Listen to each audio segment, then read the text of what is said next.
Eu tive, na minha primeira visita ao presidente Lula, eu encontrei uma pessoa absolutamente disposta, né, a discutir o país, que reafirma, né, não só a sua inocência, mas a sua pretensão de governar o país, e uma série de diretrizes para que nós sigamos construindo um plano de governo para o seu terceiro mandato.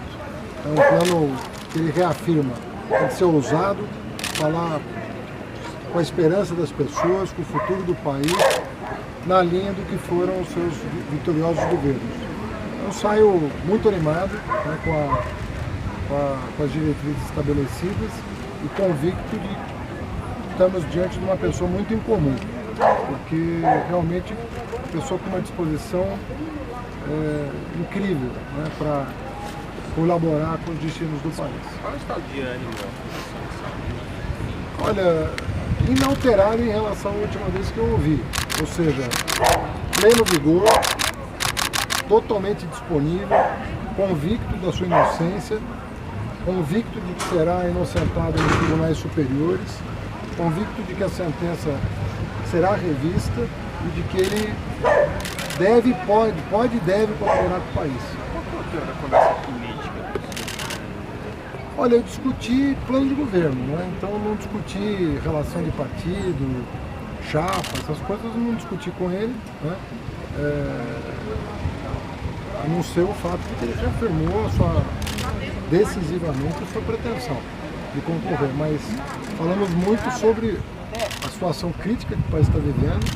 O governo Temer aí termina melancolicamente, todos os planos desse governo golpista foram por água abaixo, né? Aquilo que se pretendia fazer, praticamente nada foi entregue, né?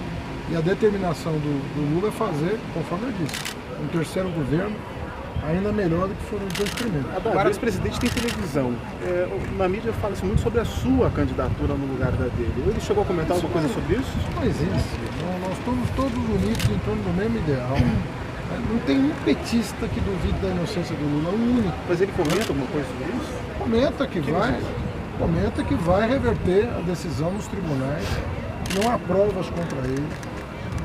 Insiste nisso, que em todo o processo não foi apresentada uma única prova de que aquele departamento era dele, e que ele tem convicção que os dois recursos vão ter provimento, né? E, portanto, ele vai estar habilitado para concorrer às eleições de outubro. Perfeito, a pré-campanha está rolando, está tendo sabatinas, está tendo entrevistas e o PT está ficando de fora disso por enquanto. Nós não estamos, em primeiro lugar, nós estamos convictos das teses que o presidente Lula encarna, né? Tanto em relação ao futuro do país, né, quanto em relação a esse período até o registro da sua candidatura. Não há dissidência em relação a isso. Todas as pesquisas, nós mesmos vamos negar o que as pesquisas indicam.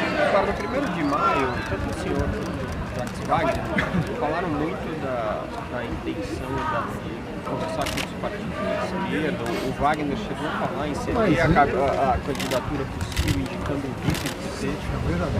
Isso foi falado com o ex-presidente? O que o ex-presidente falou sobre isso? Eu vou até passar a palavra para o presidente Leise, que é quem lidera da parte do PT as discussões com os demais partidos, mas ele me recomendou que mantivesse o debate com os demais partidos.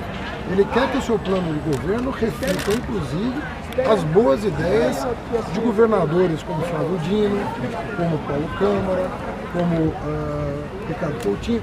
Eu, inclusive, disse a ele que pretendia, entre junho e julho, né, fazer uma viagem aos estados progressistas, que têm governos progressistas, para incorporar no plano Lula de governo as vitrines estaduais que poderiam ser nacionalizadas. E ele estimulou vivamente essas conversas com os demais partidos políticos. Então o Lula é o primeiro a estabelecer o diálogo. Ele liderou a vida inteira o diálogo. É do interesse dele, então, que haja uma frente de esquerda? É do interesse dele que os partidos progressistas, que se opõem ao governo Temer, que se opõem a esse condomínio que governa o país, usurpando o poder, é do desejo dele que essas forças progressistas mantenham o diálogo, independentemente de terem um candidato próprio. Nós temos o nosso, eles têm o direito deles. Mas o diálogo tem que ser mantido, porque nós vamos, no decorrer do processo, nós vamos verificar. E esse diálogo avançou? Começou a houve novas conversas?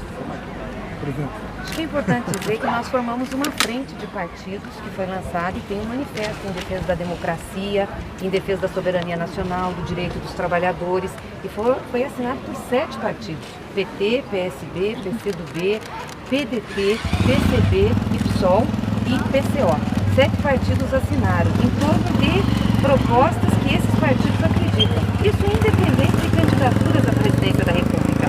Todos os partidos têm legitimidade de oferecer candidatos, assim como o PT tem legitimidade e vai utilizar sua legitimidade, até porque consideramos que temos o candidato mais bem posicionado, o melhor candidato, e estamos num momento muito diferenciado da vida partidária.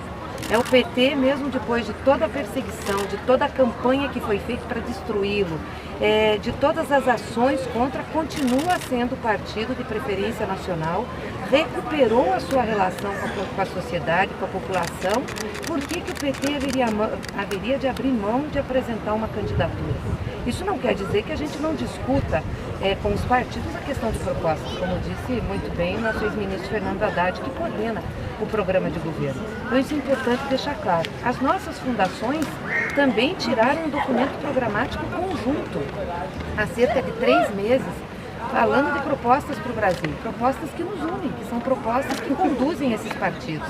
E agora as fundações estão elaborando um conjunto de propostas para o legislativo, porque mais do que eleger o presidente, e no nosso caso o presidente Lula, que é o nosso candidato, nós queremos eleger uma bancada progressista, porque senão como nós vamos fazer as reformas que nós precisamos fazer para colocar o país no rumo do desenvolvimento?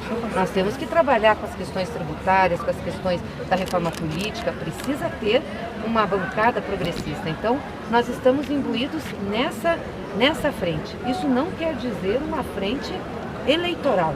Eu acredito que, passado o primeiro turno, nós estejamos todos juntos na disputa por um segundo turno. Aquele que for desse bloco de esquerda do primeiro turno vai ter o apoio dos demais, eu não tenho dúvidas disso. Senadora, nesse momento, o ex-presidente Lula é um sujeito que tem uma condenação na segunda instância, que pela lei da ficha limpa o impede de ser candidato.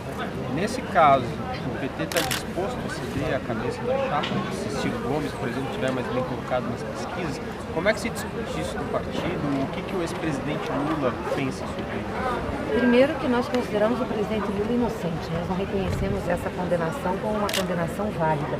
Ela é cheia de vícios, foi condenado sem prova, aliás, sem crime tipificado. Então nós não concordamos com ela. Segundo, a lei da ficha limpa não impede ele de ser candidato. Isso é importante deixar claro.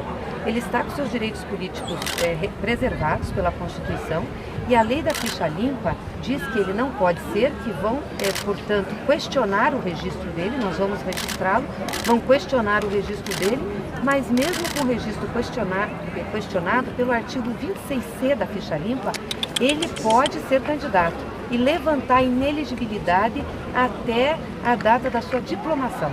Portanto, ele pode concorrer no processo eleitoral, ele pode estar no processo eleitoral. Eu falo isso porque na eleição passada, 145 prefeitos concorreram assim e foram eleitos. Desde 2002 nós não tivemos... Muitos ganharam a eleição. Muitos ganharam a eleição, inclusive aqui no Paraná. Cambará é um caso desses e Porecatu o prefeito concorreu preso e ganhou a eleição. Então, são casos concretos que nós temos, portanto, por isso que a gente reafirma. Então, no primeiro turno nós teremos candidato, será Lula. No segundo turno, obviamente, que nós vamos, se ele vai vencer, nós queremos fazer uma composição. Se não for ele, nós vamos ver quem que da esquerda foi para o segundo turno. Mas o candidato será Lula. Se lá na frente nada der certo, o presidente Lula saberá encaminhar o processo junto com a direção do PT. E é bem importante essa questão da inocência de Lula, que hoje ele me disse claramente, ele disse assim, olha, tem que parar de dizer para as pessoas falarem indulto para mim. Eu não aceito indulto, eu não sou culpado, indulto é para culpado, é perdão. Eu sou inocente, eu quero provar a minha inocência. Ele está determinado a provar a inocência. E acho que uma coisa mais importante, além de provar a inocência, ele está determinado a lutar pelo Brasil.